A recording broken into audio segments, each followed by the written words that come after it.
Ayan, no? So, may sharing uli ako ngayon.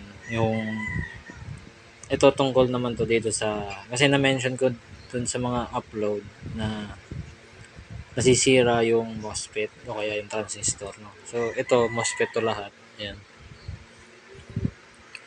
So, ito, uh, ida-diode test natin yung ano, select diode test. Okay.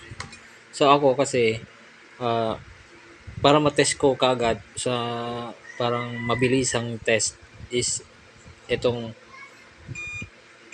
yan, tinututo ko kaagad dito sa unang ano niya, yan, katulad niyan.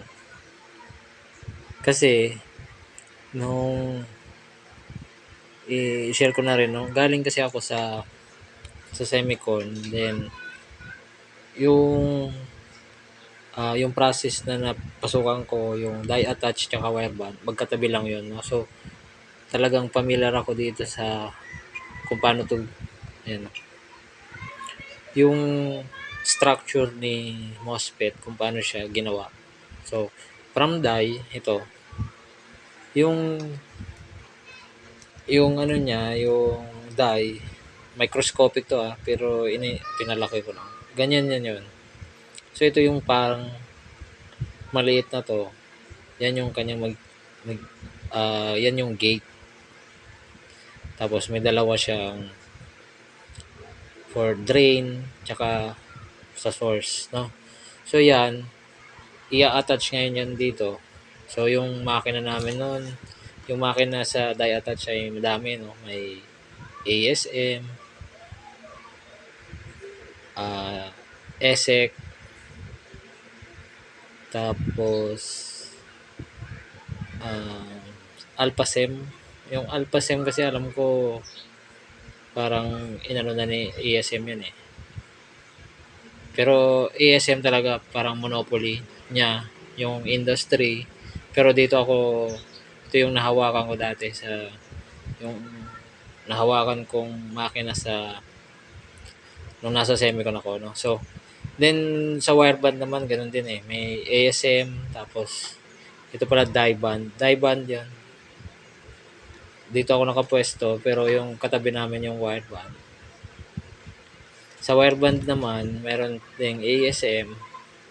Dito meron kami, ako may personal akong na encounter yung Orthodyne. Orthodyne. Pero lumang-luma na yan, ano. Tapos may Hesi. Hesi ba yun? Basta something yun. Ito luma na, ano, made in Mexico to. So, nakapag-repair ako niyan, ito, tapos ito. Sa wire band yun, kasi all around yung ano dun eh, board repair ako dun eh. So ganyan, no? Balik tayo dito kay Dai. Si Dai ilalagay dito, tapos yun yung die band, tapos lilipat na uli siya kay wire band. Yung iwa-wire na ngayon, yung pag ano na wire. Ganyan. Wait. So ayan, yung ibang kulay na ballpen kinuha ko. So, iwa-wire yan dyan para magkaroon ng connection. Tapos itong itim na to, another process naman yun sa semicon, yung mold na tinatawag. Molding. So, ang tawag dito is mold compound. Okay? So, mold compound yan, chemical, tapos papainitin niya ng masyado. Tapos, pag malamig na, kumbaga, doon sa mold, sa, ano niya, sa hulmahan, mahuhulma yan ng ganyan. So, bakit nga pala yung diskarte ko, ganun nga, no? So, kasi nga po, nung nasa semicon ako, itong wire na to, yan yung may maliit. Tapos ito, malaki na to. Maliit din yung die niya. So, kapag yung gate ay nasupplyan mo ng mataas na voltahe, yun yung pinaka mabilis na masira. Or kumbaga, mag-open, kaya mag-short agad dito sa drain niya.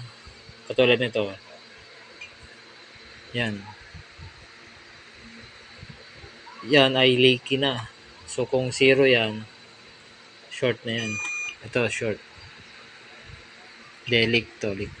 Nadumulas lang yung ano. So, ito, medyo okay pa, pero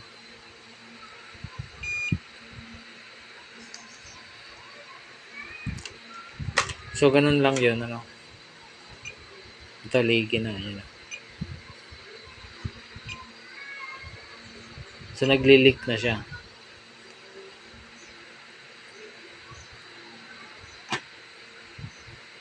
Yan, leak. So, mostly leak na, no? Drain to gate pa lang.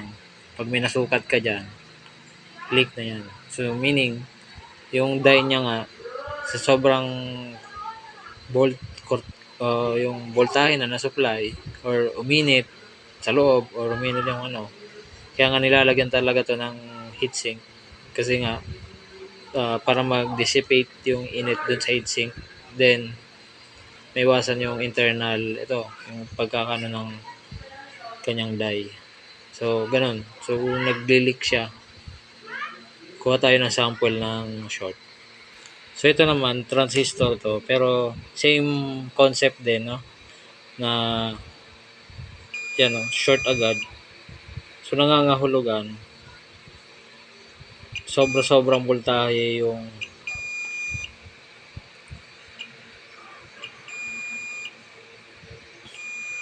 ang ano dito. Yan, no? Buzzer. Nagbabas agad.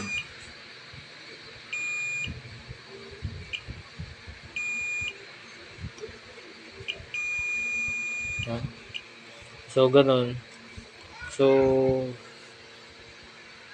yun yung dahilan kung bakit gate gate or kaya base agad ang inaano ko sa kanyang collector or sa kanyang drain, kasi base nga dun sa die na nasa loob niya. So, maraming paraan na pag-test, pero para sa akin ganun yung pinaka mabilisan. Yan.